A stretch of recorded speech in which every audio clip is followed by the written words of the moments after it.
Coffee is A daily consuming product. ಪ್ರತಿದಿನ coffee ಬೇಕೇ ಬೇಕು. ಫಸ್ಟ್ ನೀವು ಮಾರ್ಕೆಟ್ ಮಾಡಿ ಒಂದು ಲೆವೆಲ್ ರೀಚ್ ಆದಮೇಲೆ ನೀವು ಬೇಕಾದರೆ ನೀವು ಓನ್ ಆಗಿ ಇನ್ವೆಸ್ಟ್ ಮಾಡಿ ಮೆಷಿನರೀಸ್ ಮೇಲೆ ಇರ್ಬೋದು. ಸ್ಟಾರ್ಟಿಂಗ್ ಇನ್ವೆಸ್ಟ್ಮೆಂಟ್ ಅಂದರೆ ನೀವು ಬರೀ ಒಂದು ಗ್ರೈಂಡರ್ ಹಾಕೋತೀನಿ ಅಂದರೆ ನಿಮ್ಗೆ ಒಂದು 10,000 20,000 ರೂಪಾಯಿ ರೇಂಜ್ ಒಳಗಡೆ ಮುಗಿದೋಗುತ್ತೆ. ಅದೇ ಥರ ಬ್ಲ್ಯಾಕ್ ಕಾಫಿ ಕುಡಿಯೋರಿಗೆ ಮೈಸೂರು ನಗೆಟ್ಸ್ ಬ್ಲ್ಯಾಕ್ ಕಾಫಿ, ಆಮೇಲೆ ಕೊಲಂಬಿಯನ್ ಕಾಫೀಸ್, ಇಟಾಲಿಯನ್ ರೋಸ್ಟ್ ಅಂತ ಹೇಳ್ಬಿಟ್ಟು ಡಾರ್ಕ್ ರೋಸ್ಟ್ ಕಾಫೀಸ್ ಮಾಡಿದ್ವಿ. ಒಂದು ಕ್ವಾಲಿಟಿ ತೆಗಿಬೇಕು ಅಂದರೆ ನಿಮಗೆ ಆರ್ಟು ಬೇಕು, ಸೈನ್ಸು ಬೇಕು. ಇವಾಗ ಒಂದು ಹೀಟಿಂಗ್ ಟೆಕ್ನಾಲಜಿ ಇರ್ಬೋದು, ಟೇಸ್ಟಿಂಗ್ ಟೆಕ್ನಾಲಜಿ ಇರ್ಬೋದು, ಪ್ರತಿಯೊಂದೂ ಇಂಪಾರ್ಟೆಂಟ್ ಈಗ ಇದರಲ್ಲಿ.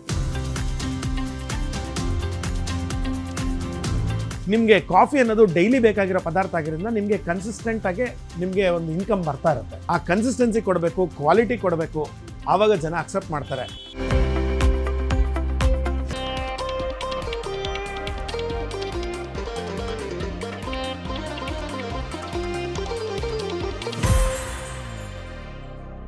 ಪ್ರಪಂಚದ ಮೂಲೆ ಮೂಲೆಗಳಲ್ಲಿರೋ ಜನರಿಗೆ ತಲುಪೋ ಬಿಸ್ನೆಸ್ ಇದು.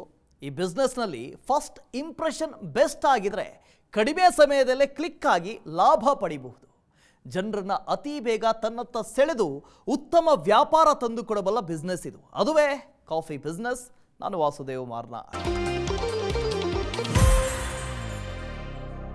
ಜನ ಏನಾದರೂ ಬಿಟ್ಬಿಟ್ಟಿರ್ತಾರೆ, ಆದರೆ ಕಾಫಿಯನ್ನು ಮಾತ್ರ ಬಿಟ್ಟಿರೋದಕ್ಕೆ ಸಾಧ್ಯವೇ ಇಲ್ಲ. ತಲೆನೋವಾದರೂ ಕಾಫಿ ಬೇಕು, ಒಂದೊಳ್ಳೆ ಕಾನ್ವರ್ಸೇಷನ್ ಆಗಬೇಕು ಅಂದ್ರೂ ಅಲ್ಲಿ ಕಾಫಿ ಇರಲೇಬೇಕು. ಡೇಟಿಂಗ್ನಲ್ಲೂ ಕಾಫಿ ಬೇಕು, ಮೀಟಿಂಗ್ನಲ್ಲೂ ಕಾಫಿ ಇರಲೇಬೇಕು. ಹೀಗೆ ಜಗತ್ತಿನ ಎಲ್ಲ ಕಡೆ ಹೋದರೂ ಕಾಫಿಯದ್ದೇ ಕಾರುಬಾರು. ಗುಣಮಟ್ಟದ ಕಾಫಿಯ ಯಾವ ಪ್ರಾಡಕ್ಟ್ನ ನೀಡಿದ್ರೂ ಕೂಡ ವ್ಯಾಪಾರದಲ್ಲಿ ನೀವು ಜಯಶಾಲಿ ಆಗ್ತಂತೆ. ಕಾಫಿ ಬಿಸ್ನೆಸ್ನ ಸಂಪೂರ್ಣ ಮಾಹಿತಿಯನ್ನು ಇವತ್ತು ನೋಡ್ಕೊಂಡು ಬರೋಣ ಬನ್ನಿ.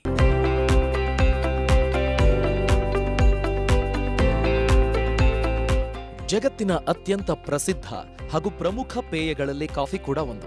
ಇದು ಕಾಫಿ ಬೀಜಗಳಿಂದ ತಯಾರಾಗುವ ಒಂದು ಪೇಯ. ಕಾಫಿ ಬೀಜದ ಬೆಳೆ ಪ್ರಪಂಚದ ಅತ್ಯಂತ ಪ್ರಮುಖ ವಾಣಿಜ್ಯ ಬೆಳೆಗಳಲ್ಲಿ ಒಂದು. ವಿಶ್ವದಲ್ಲಿ ರಫ್ತಾಗುವ ಅತಿ ಹೆಚ್ಚಿನ ಬೆಳೆಗಳಲ್ಲಿ ಕಾಫಿ ಬೆಳೆಗೆ 6ನೆಯ ಸ್ಥಾನವಿದೆ. ಕಾಫಿ ಬೆಳೆಯಲ್ಲಿ ಅರೇಬಿಕಾ ಮತ್ತು ರೊಬಸ್ಟಾ ಎನ್ನುವ 2 ಪ್ರಭೇದಗಳಿವೆ. ಕಾಫಿಯಲ್ಲಿ ಕೆಫೇನ್ ಎನ್ನುವ ಅಂಶವಿದ್ದು, ಇದೇ ಗುಣ ನಮಗೆ ಕಾಫಿ ಸವಿದಾಗ ಮನಸ್ಸಿಗೆ ಆಹ್ಲಾದಕರ ಎನಿಸುವ ಹಿತ ನೀಡುವುದಕ್ಕೆ ಕಾರಣ.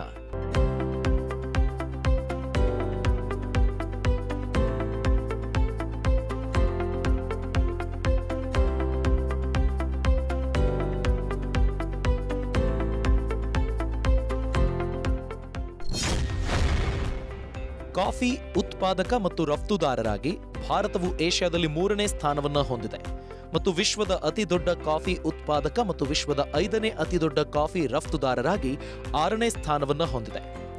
2018-19 ಹಣಕಾಸು ವರ್ಷದಲ್ಲಿ ಭಾರತದ ಒಟ್ಟು ಕಾಫಿ ರಫ್ತು $836.85 ಮಿಲಿಯನ್ ಆಗಿತ್ತು. ಇದು ಜಾಗತಿಕ ಒಟ್ಟು ಕಾಫಿ ಉತ್ಪಾದನೆಯ 3.14%ಗೆ ತನ್ನ ಪಾಲನ್ನು ಹೊಂದಿದೆ. ದೇಶದಲ್ಲಿ ಕರ್ನಾಟಕ, ತಮಿಳುನಾಡು, ಕೇರಳ ಅಧಿಕ ಸಂಖ್ಯೆಯಲ್ಲಿ ಕಾಫಿ ಬೆಳೆಯುವ ರಾಜ್ಯಗಳಾಗಿವೆ.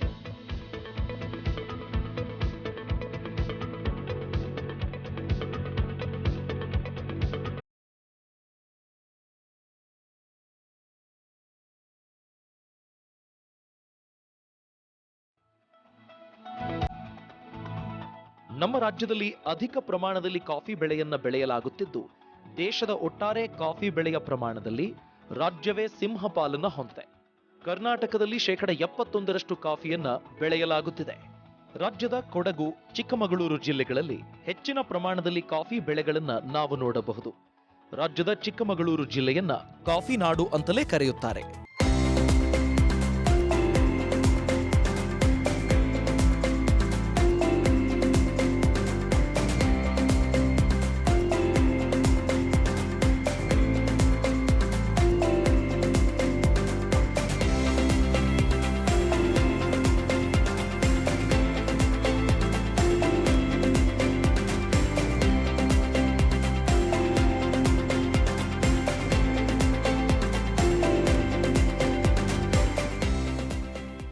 ಹಾಗಾಗಿ ಈ ಕಾಫಿ ಬೆಳೆಯನ್ನ ಉಪಯೋಗಿಸಿಕೊಂಡು ಉದ್ಯಮವನ್ನು ಆರಂಭಿಸಿದರೆ ಖಂಡಿತ ಯಶಸ್ಸು ಪಡೆಯಬಹುದು. ಕಾಫಿ ಉದ್ಯಮವನ್ನೇ ನೆಚ್ಚಿಕೊಂಡೇ ಅದರಲ್ಲಿ ಬದುಕಿಗೆ ಒಂದು ಗಟ್ಟಿ ನೆಲೆಯನ್ನ ಕಂಡುಕೊಂಡಿದೆ ಚಿಕ್ಕಮಗಳೂರಿನ ಪಾಂಡುರಂಗ ಕಾಫಿ. ಈ ಕಂಪನಿ 1938ರಿಂದಲೇ ಈ ಉದ್ಯಮವನ್ನು ನಡೆಸಿಕೊಂಡು ಬಂದಿದ್ದು 4 ತಲೆಮಾರುಗಳಿಂದ ನಡೆಸಿಕೊಂಡು ಬರ್ತಾ ಇದೆ.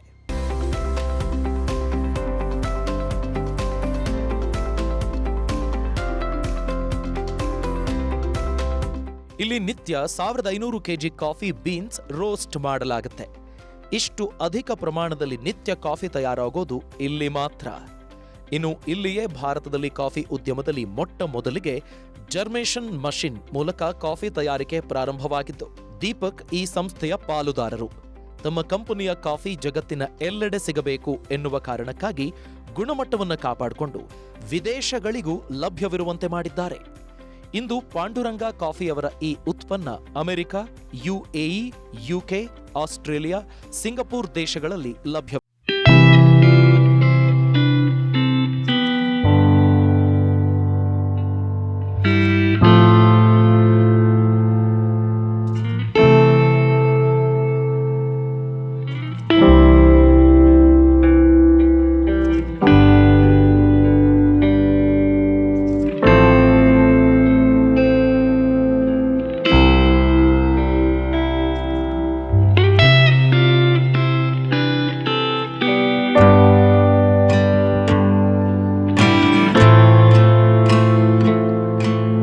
ಎದುರಿಸಬೇಕಾಗಬಹುದು.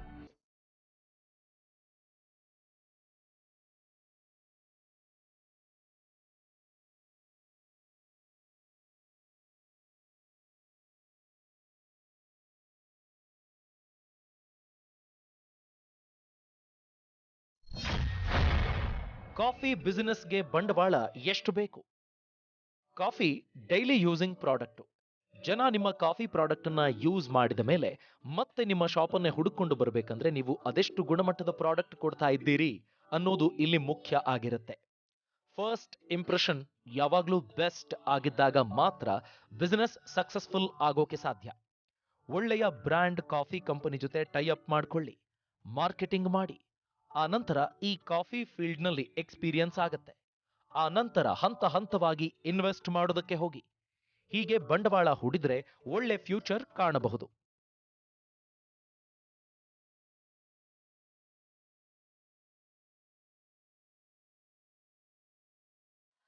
ಸರ್, ಬಂಡವಾಳದ ಬಗ್ಗೆ ಹೇಳಬೇಕು ಅಂದರೆ ಕೋಟಿಗಟ್ಟಲೆ ಬಂಡವಾಳನೇ ಬೇಕಿದಕ್ಕೆ.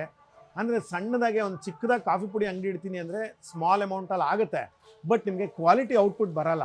ನಿಮಗೆ ಕ್ವಾಲಿಟಿ ಔಟ್ಪುಟ್ ಬರಲಿಲ್ಲ ಅಂದರೆ ತುಂಬ ದಿನ ನೀವು ಇರೋಕ್ಕಾಗಲ್ಲ ಮಾರ್ಕೆಟಲ್ಲಿ. ಅದು ಮೇಯ್ನ್ ಪ್ರಾಬ್ಲಮ್.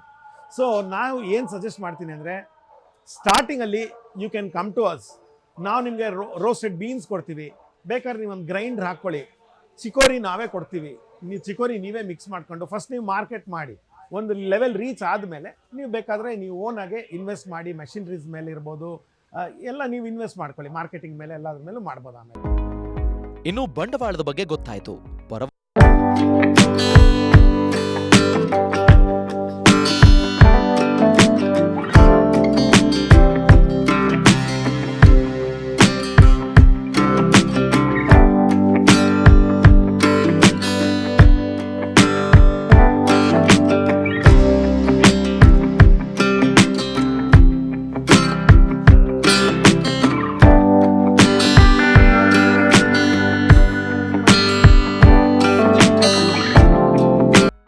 ನಿಮಗೆ ಒಂದು ಫುಡ್ ಇಂಡಸ್ಟ್ರಿ ನೀವು ಮಾಡಬೇಕು ಅಂದರೆ ರಿಜಿಸ್ಟ್ರೇಷನ್ ಮಾಡಬೇಕು. GST ಇದರದ್ದು ಮುನ್ಸಿಪಲ್ ರಿಜಿಸ್ಟ್ರೇಷನ್ ಇರ್ಬೋದು, GST registration, FSSAI, weights and measures permission, ಪ್ರತಿಯೊಂದು ಬೇಕು ಸರ್. ಅದು ನೀವು ಕಾಂಟ್ಯಾಕ್ಟ್ ಸಮ್ ರೈಟ್ ಪರ್ಸನ್, ಆಡಿಟರ್ನ ಯಾರನ್ನಾರು ಕೇಳಿ, ಅವ್ರು ನಿಮಗೆ ಎಲ್ಲ ಗೈಡೆನ್ಸ್ ಕೊಡ್ತಾರೆ. ನಿಮಗೆ ಏನೇನು ಬೇಕಾಗುತ್ತೆ, ಒಂದು ಕಂಪನಿ ಓಪನ್ ಮಾಡಬೇಕು ಅಂದರೆ ಲೀಗಲ್ಲಾಗಿ ನಿಮ್ಗೆ ಏನೇನು ಬೇಕಾಗುತ್ತೆ ಅವೆಲ್ಲ ಅವ್ರು ಹೇಳ್ತಾರೆ. ಅದರಲ್ಲಿ ಬ್ರೌನ್ ಆಗಿರೋದೆಲ್ಲ ಕಾಫಿ ಆಗಲಿಕ್ಕೆ ಸಾಧ್ಯವಿಲ್ಲ ಎಂದು ಹೇಳೋ ದೀಪಕ್, ಕಾಫಿಯ ಯುನೀಕ್ನೆಸ್, ಫ್ಲೇವರ್, ಅರೋಮಾ ಎಲ್ಲವೂ ಬರಬೇಕಂದ್ರೆ ನೀವು ಒಳ್ಳೆ ಗುಣಮಟ್ಟದ ಪ್ರಾಡಕ್ಟ್ ಅನ್ನ ಜನರಿಗೆ ನೀಡಲೇಬೇಕಾಗುತ್ತೆ. ಹೀಗಾಗಿ ಬಿಸ್ನೆಸ್ ಲಾಂಗ್ ಲಾಸ್ಟಿಂಗ್ ಇರಬೇಕು ಅಂದ್ರೆ ಇನ್ವೆಸ್ಟ್ಮೆಂಟ್ ಇದೆ, ಮಾಡೋಣ ಅಂದ್ಕೊಂಡು ಒಟ್ಟಾರೆ ಶುರು ಮಾಡೋದಲ್ಲ. ಅದರ ಬಗ್ಗೆ ಸರಿಯಾದ ನಾಲೆಡ್ಜ್ ಪಡ್ಕೊಂಡು ಈ ಬಿಸ್ನೆಸ್ಗೆ ಕೈ ಹಾಕಿ. ಕೇವಲ ಬಂಡವಾಳ ಮತ್ತು ಪರವಾನಗಿ ಇದ್ರೆ ಮಾತ್ರ ಸಾಲೋದಿಲ್ಲ. ಅದರ ಜೊತೆಗೆ ಕಾಫಿ ಬಿಸ್ನೆಸ್ ಮಾಡಬೇಕಾದ್ರೆ ಕಚ್ಚಾ ವಸ್ತುಗಳ ಬಗ್ಗೆ, ಅದನ್ನ ಎಲ್ಲಿಂದ ತಂದು ಕೊಡಬೇಕು, ಯಾವೆಲ್ಲ ಯಂತ್ರೋಪಕರಣಗಳು ಬೇಕು ಅನ್ನೋದ್ರ ಬಗ್ಗೆ ಡೀಟೇಲ್ಸ್ ಕೂಡ ಬೇಕಲ್ವಾ? ಅದನ್ನ ತಿಳಿಸ್ಕೊಡ್ತೀವಿ, ಬನ್ನಿ.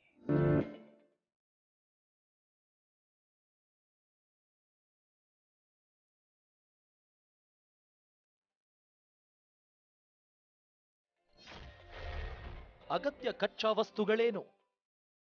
ನಮ್ಮ ರಾಜ್ಯದಲ್ಲಿ ಹೆಚ್ಚಾಗಿ 2 ವಿಧದ ಕಾಫಿಯನ್ನು ಬೆಳೀತಾರೆ. ಚಿಕ್ಕಮಗಳೂರಿನಲ್ಲಿ ಅರೇಬಿಕಾ ಜಾತಿಯ ಕಾಫಿ ಬೀಜಗಳನ್ನು, ಇನ್ನು ಮಡಿಕೇರಿಯಲ್ಲಿ ಹೆಚ್ಚಾಗಿ ರೊಬಸ್ಟಾ ಕಾಫಿ ತಳಿಯನ್ನ ಬೆಳೀತಾರೆ. ಮೊದಲು ಕಾಫಿ ಬೀಜವನ್ನ ಟೆಸ್ಟ್ ಮಾಡಿ ಅದು ಕ್ವಾಲಿಟಿ ಯುಕ್ತವಾ ಅಂತ ಗೊತ್ತಾದ ಮೇಲೆ ರೋಸ್ಟಿಂಗ್ ಮಾಡಿದ್ರೆ ತುಂಬಾ ಉತ್ತಮ. ಇಲ್ಲವಾದಲ್ಲಿ ಕಾಫಿ ಪೌಡರ್ ತುಂಬಾ ದಿನ ಬಾಳಿಕೆ ಬರೋದಿಲ್ಲ.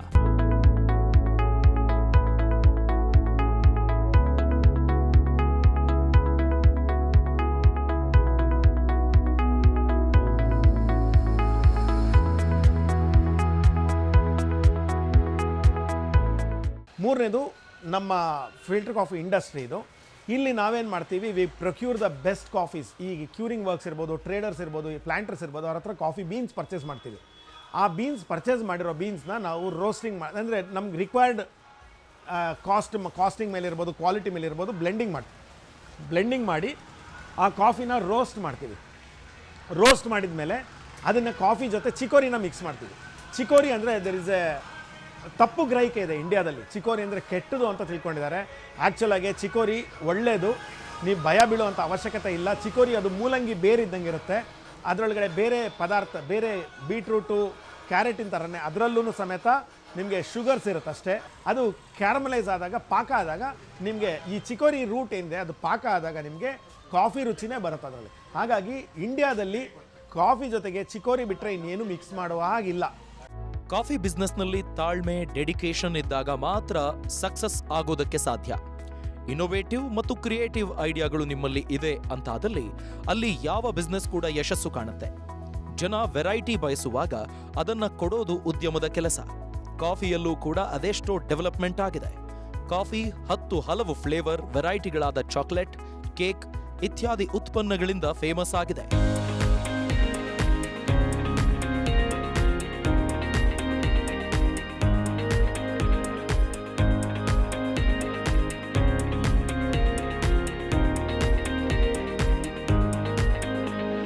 ಸ್ಥಳಾವಕಾಶದ ಬಗ್ಗೆ ನೋಡೋದಾದ್ರೆ ನೀವು ಯಾವ ಶಾಪ್ ಇಡ್ತೀರೋ ಅದರ ಆಧಾರದ ಮೇಲೆ ಜಾಗವನ್ನ ಗುರುತಿಸಬೇಕಾಗತ್ತೆ. ಅಂದರೆ ಕಾಫಿ ಕೆಫೆಯನ್ನ ನೀವು ಮಾಡಬೇಕಾದ್ರೆ 10x10 ಜಾಗದಲ್ಲಿ ಆರಾಮಾಗಿ ಶಾಪ್ ಅನ್ನ ತೆರೆಯಬಹುದು. ಇನ್ನು ಕಾಫಿ ಪೌಡರ್ ಸೆಲ್ಲಿಂಗ್ ಶಾಪ್ ಮಾಡ್ತೀರಿ ಅನ್ನುತ್ತೀರಾದ್ರೆ ಹೆಚ್ಚಾಗಿ ನಿಮಗೆ ಕಾಂಪಿಟೇಷನ್ ಇರದೇ ಇರೋ ಪ್ರದೇಶದಲ್ಲಿ ಶಾಪ್ನ ಇಟ್ರೆ ತುಂಬಾನೇ ಉತ್ತಮ. ಇಂತಿಷ್ಟೇ ಜಾಗ ಬೇಕು ಅನ್ನೋದೇನಿಲ್ಲ. ಚಿಕ್ಕದಾಗಿ ಚೊಕ್ಕದಾಗಿಯೂ ಶಾಪ್ ಅನ್ನ ತೆರೆಯಬಹುದು. ಇನ್ನು ದೊಡ್ಡ ಮಟ್ಟದಲ್ಲೂ ಶಾಪ್ ಅನ್ನ ತೆರೆಯಲೂಬಹುದು.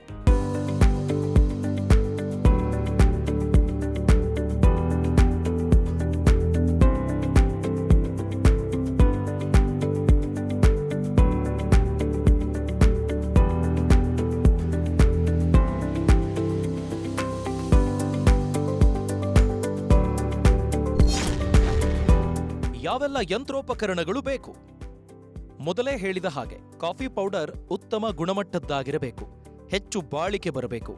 ಜನರಿಗೆ ಬೇಗ ರೀಚ್ ಆಗಬೇಕು ಅಂದ್ರೆ ಕಾಫಿ ಪೌಡರ್ನ ಹೇಗೆ ತಯಾರು ಮಾಡ್ತಾರೆ ಅನ್ನೋದೇ ಇಲ್ಲಿ ತುಂಬಾ ಮುಖ್ಯ ಆಗಿರುತ್ತೆ. ಹಿಂದೆ ಎಲ್ಲ ಕಾಫಿಯನ್ನ ಕೈಯಾರೆ ಹುರಿದು ಪೌಡರ್ ತಯಾರು ಮಾಡ್ತಾ ಇದ್ರು. ಆದ್ರೆ ಕಾಲ ಕಳೆದ ಹಾಗೆ ಜನರ ಬ್ಯುಸಿ ಲೈಫ್ ಸ್ಟೈಲ್ನಿಂದ ಎಲ್ಲದಕ್ಕೂ ಮಷಿನರಿಗಳು ಬರೋಕೆ ಆರಂಭ ಆದಾಗಿನಿಂದ ಕಾಫಿ ಪೌಡರ್ ತಯಾರಿಕೆಯಲ್ಲಿಯೂ ಮಷಿನರಿಗಳ ಪಾತ್ರ ತುಂಬಾ ಪ್ರಮುಖವಾಗಿದೆ. ಹೆಚ್ಚಾಗಿ ಒಳ್ಳೆ ಗುಣಮಟ್ಟದ ಅಂದ್ರೆ ಜರ್ಮನ್, ಇಟಾಲಿಯನ್ ಮಷಿನ್ಗಳನ್ನ ಖರೀದಿ ಮಾಡಿದ್ರೆ ಕ್ವಾಲಿಟಿಯುಕ್ತ ಪ್ರಾಡಕ್ಟ್ ಅನ್ನ ಜನರಿಗೆ ಕೊಡೋದಕ್ಕೆ ಸಾಧ್ಯ.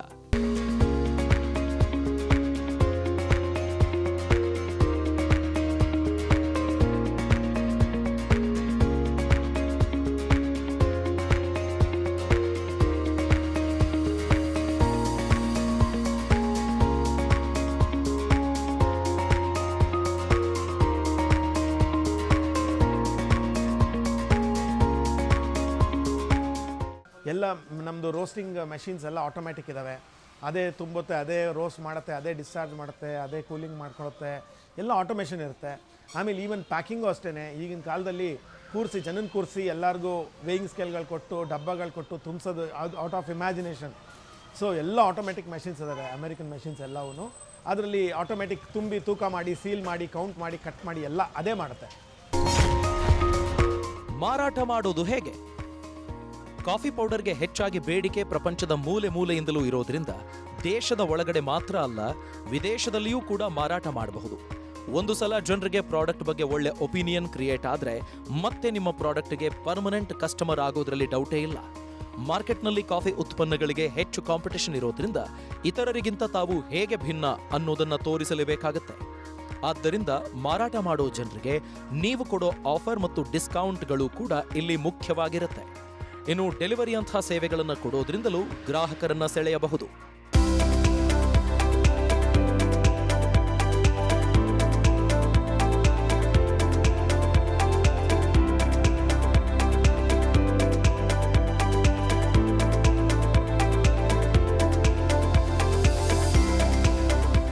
ಬಿಸ್ನೆಸ್ ಆರಂಭ ಮಾಡೋದಕ್ಕೆ ಅದೆಷ್ಟು ಐಡಿಯಾಗಳನ್ನು ಜನ ಕೊಡ್ತಾರೆ.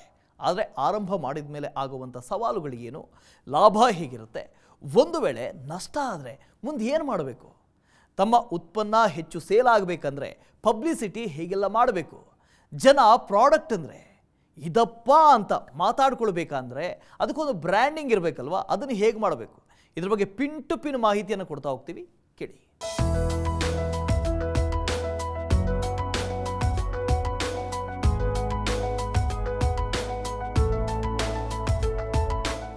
ಕಾಫಿ ಬಿಸ್ನೆಸ್ನಲ್ಲಿ ಆರಂಭದಲ್ಲಿಯೇ ಲಾಭವನ್ನು ತಂದುಕೊಡೋದು ಕೊಂಚ ಅಸಾಧ್ಯ. ಸ್ಟೆಪ್ ಬೈ ಸ್ಟೆಪ್ ಗ್ರೋತ್ನಿಂದ ಪ್ರಾಡಕ್ಟ್ ಜನರಿಗೆ ಒಂದು ಹಂತದಲ್ಲಿ ರೀಚ್ ಆಯಿತು ಅಂದ್ರೆ ಮುಂದೆ ಲಾಭ ಗ್ಯಾರಂಟಿ. ಕಾಫಿ ಹುರಿಯುವಾಗ 20% ಲಾಸ್ ಆಗುತ್ತೆ. ಅದನ್ನ ಮಾರ್ಜಿನ್ ಫಿಕ್ಸ್ ಮಾಡುವಾಗ ಮ್ಯಾನೇಜ್ ಮಾಡಬೇಕಾಗತ್ತೆ. ಕ್ವಾಲಿಟಿ ಇದ್ರೆ ಕಾಲ್ ಮೇಲೆ ಕಾಲ್ ಹಾಕೊಂಡು ವ್ಯಾಪಾರ ಮಾಡಬಹುದು, ಇಲ್ಲದಿದ್ರೆ ಕಾಲ್ ಹಿಡಿದ್ರೂ ವ್ಯಾಪಾರ ಮಾಡೋದಕ್ಕಾಗೋದಿಲ್ಲ. ಹಾಗಾಗಿ ಇಲ್ಲಿ ಕ್ವಾಲಿಟಿ ಅನ್ನೋದು ತುಂಬಾನೇ ಇಂಪಾರ್ಟೆಂಟ್.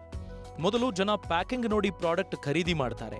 ನಂತರ ಪ್ರಾಡಕ್ಟ್ ಕ್ವಾಲಿಟಿ, ಟೇಸ್ಟ್ ಅನ್ನು ನೋಡಿ ಮತ್ತೆ ನಿಮ್ಮ ಶಾಪ್ಗೆ ಬರ್ತಾರೆ. ಹೀಗಾದಾಗ ಮಾತ್ರ ಲಾಭ ಅನ್ನೋದು ಪಕ್ಕಾ ಆಗತ್ತೆ. ಇನ್ನು ವೆಚ್ಚದ ಬಗ್ಗೆ ದೀಪಕ್ ರವರು ಹೇಳೋದು ಹೀಗೆ.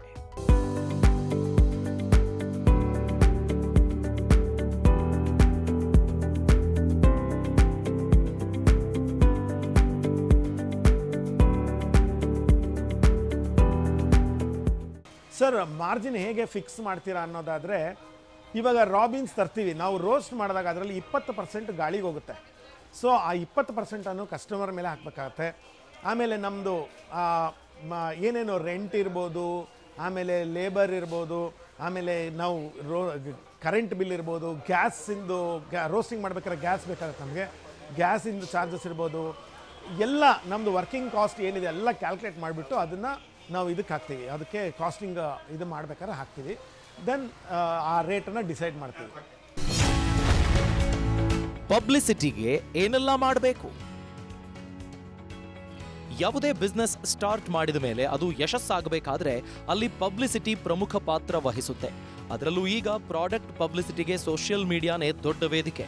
ಜನರಿಗೆ ಅತಿ ಬೇಗ ರೀಚ್ ಆಗೋದಕ್ಕೆ ಇಲ್ಲಿ ಸಾಧ್ಯ ಆಗುತ್ತೆ. ಇನ್ನೊಂದು ಮುಖ್ಯವಾದದ್ದು ಬಾಯಿಂದ ಬಾಯಿಗೆ. ಅಂದ್ರೆ ಜನ ಒಂದು ಸಲ ಪ್ರಾಡಕ್ಟ್ ಖರೀದಿ ಮಾಡಿ ಅದನ್ನ ಮತ್ತೊಬ್ಬರಿಗೆ ಹೇಳಿದ ಮೇಲೆ ತನ್ನಿಂದ ತಾನೇ ಪಬ್ಲಿಸಿಟಿ ದೊರಕುತ್ತೆ. ಆದ್ರೆ ಪಬ್ಲಿಸಿಟಿ ನೆಪದಲ್ಲಿ ಯಾವ ತಪ್ಪನ್ನು ಮಾಡಬಾರದು ಅನ್ನೋದನ್ನ ದೀಪಕ್ ಹೇಳ್ತಾರೆ ನೋಡಿ.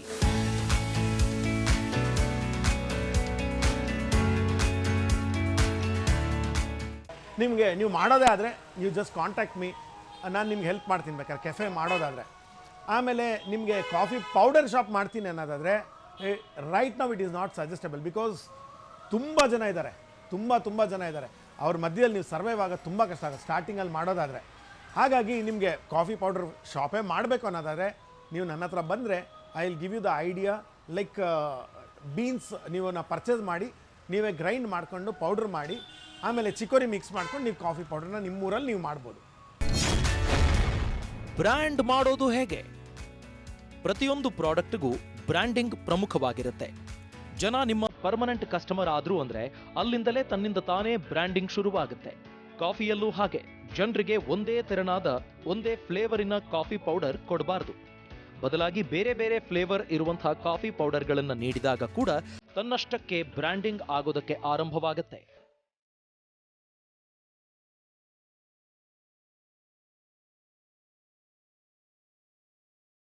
ಉದ್ಯಮ ಆರಂಭ ಮಾಡುವಾಗ ತುಂಬಾ ಜನ ಈ ಒಂದು ವಿಷಯದ ಬಗ್ಗೆ ಜ್ಞಾನ ಇಲ್ಲದೆ ಸಮಸ್ಯೆಯನ್ನ ಎದುರಿಸ್ತಾರೆ. ಅದೇ ಮುಂದೆ ಯಾವೆಲ್ಲ ಸವಾಲುಗಳನ್ನ ಎದುರಿಸಬೇಕಾಗಬಹುದು ಅನ್ನೋದು. ತುಂಬಾ ಜನ ಎಡಬೋದೇ ಇಲ್ಲಿ.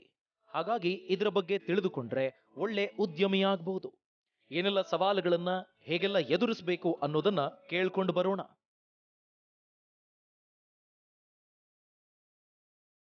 ತುಂಬ ಸವಾಲುಗಳಿದೆ. ಮೇನ್ ಪ್ರಾಬ್ಲಮ್ ಏನಪ್ಪ ಅಂದರೆ ಕಾಂಪಿಟೇಷನ್. ಅನೇಕ ಕಾಫಿ ಪುಡಿಯೋರು ಏನು ಮಾಡ್ತಾರೆ, ವಿತೌಟ್ ಎನಿ GST ನಂಬರ್ ಇರಲ್ಲ, ಏನೂ ಇರಲ್ಲ, ಸುಮ್ಮನೆ ಡೈರೆಕ್ಟಾಗಿ ಸುಮ್ಮನೆ ವ್ಯಾಪಾರ ಮಾಡ್ತಿರ್ತಾರೆ. ಆವಾಗ ಏನಾಗುತ್ತೆ, ಇವಾಗ ಫಾರ್ ಎಕ್ಸಾಂಪಲ್ ನಾವು ವ್ಯಾಪಾರ ಮಾಡಬೇಕು ಅಂದರೆ 5% ನಾವು ಟ್ಯಾಕ್ಸನ್ನ ಆ್ಯಡ್ ಮಾಡಿನೇ ಕಸ್ಟಮರ್ ಹತ್ರ ಕಲೆಕ್ಟ್ ಮಾಡ್ಕೋಬೇಕಾಗುತ್ತೆ.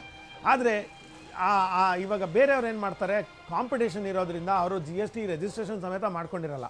ಹಂಗೆ ಯಾರೋ ಪ್ಲ್ಯಾಂಟರ್ಗಳ ಹತ್ರ ತರ್ತಾರೆ, ಉರಿತಾರೆ, ಪುಡಿ ಮಾಡ್ತಾರೆ, ಹಂಗಂಗೆ ತಗೊಂಡೋಗಿ ಸೇಲ್ ಮಾಡಿಬಿಡ್ತಾರೆ. ಆವಾಗ ಏನಾಗುತ್ತೆ, ಅವ್ರ ಜೊತೆ ನಾವು ಕಾಂಪೀಟ್ ಮಾಡೋಕ್ಕಾಗೋದೇ ಇಲ್ಲ, ತುಂಬ ಕಷ್ಟ ಆಗುತ್ತೆ.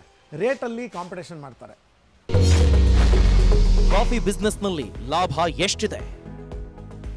ಕಾಫಿ ಉದ್ಯಮವನ್ನ ಫುಲ್ ಟೈಮ್ ಆಗಿ ಮಾತ್ರವಲ್ಲ, ಪಾರ್ಟ್ ಟೈಮ್ ಆಗಿಯೂ ಮಾಡಬಹುದು. ಒಂದು ಕಡೆ ಹೋಲ್ಸೇಲ್ನಲ್ಲಿ ಪ್ರಾಡಕ್ಟ್ಗಳನ್ನು ಖರೀದಿ ಮಾಡಿ ಆನಂತರ ಅದನ್ನ ಬೇರೆ ಬೇರೆ ಕಡೆ ಮಾರಾಟವನ್ನು ಕೂಡ ಮಾಡಬಹುದು. ಹೀಗೆ ನೀವು ಒಂದು ಕಾಫಿ ಉದ್ಯಮದಿಂದ 20% ಲಾಭವನ್ನ ಪಡೆಯಬಹುದು. ಹಾಗಾಗಿ ಕಾಫಿ ಉದ್ಯಮದಲ್ಲಿ ನೀವು ಈ ಎಲ್ಲ ಅಂಶಗಳನ್ನು ಸರಿಯಾಗಿ ಗಮನಿಸಿದ್ದೇ ಆದಲ್ಲಿ ಭವಿಷ್ಯದಲ್ಲಿ ಉತ್ತಮ ಯಶಸ್ಸು ಕಾಣುವುದಕ್ಕೆ ಸಾಧ್ಯ.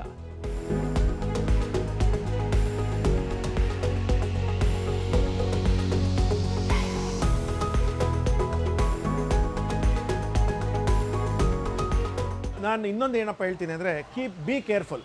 ಪಾರ್ಟ್ನರ್ಶಿಪ್ಪಲ್ಲಿ ಆದಷ್ಟು ವ್ಯವಹಾರ ಮಾಡೋಕ್ಕೆ ಹೋಗಬೇಡಿ. Until and unless your family members ನಿಮಗೆ 100% ಗ್ಯಾರಂಟಿ ಇದ್ದರೆ ಮಾಡಿ, ಇಲ್ಲ ಅಂದರೆ ಪಾರ್ಟ್ನರ್ಶಿಪ್ಪಲ್ಲಿ ಮಾಡೋಕ್ಕೆ ಹೋಗಬೇಡಿ. ಒಂದಲ್ಲ ಒಂದು ದಿನ ನಿಮ್ಗೆ ಏಟು ಬಿದ್ದಾಗ ಇಡೀ ಕಂಪ್ನಿನೇ ಬಿದ್ದೋಗ್ಬಿಡುತ್ತೆ. ಹಾಗಾಗಿ ಆದಷ್ಟು ಪಾರ್ಟ್ನರ್ಶಿಪ್ಪಲ್ಲಿ ಮಾಡೋಕ್ಕೆ ಹೋಗಬೇಡಿ, ಪ್ರೊಪ್ರೈಟರ್ಶಿಪ್ಪಲ್ಲೇ ಮಾಡಿ.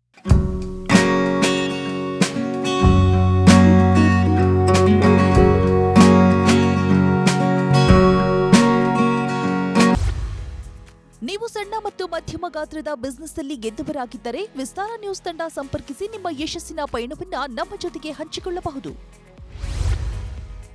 ವಿಸ್ತಾರ ನ್ಯೂಸ್ ನಂಬರ್ 1, 2 ಮತ್ತು 4ನೇ ಮಹಡಿ, the New Indian Express building, block 2 ಮತ್ತು 3, ಕ್ವೀನ್ಸ್ ರಸ್ತೆ, Bengaluru 560001. Phone number 9606942030. Email program@vistaranews.com. ನೋಡಿದ್ರಲ್ಲ ವೀಕ್ಷಕರೇ, ಕಾಫಿ ಉದ್ಯಮದ ಬಗೆಗಿನ ಸಂಪೂರ್ಣ ಮಾಹಿತಿಯನ್ನು ಮುಂದಿನ ಸಂಚಿಕೆಯಲ್ಲಿ ಮತ್ತೊಂದು ಹೊಸ ಉದ್ಯಮದ ಮಾಹಿತಿಯೊಂದಿಗೆ ಬರ್ತೀವಿ. ಅಲ್ಲಿವರೆಗೂ ಅನುಕ್ಷಣದ ಸುದ್ದಿಗಾಗಿ ನೋಡ್ತಾ ಇರಿ ವಿಸ್ತಾರ ನ್ಯೂಸ್. ಇದು ನಿಖರ ಜನಪರ.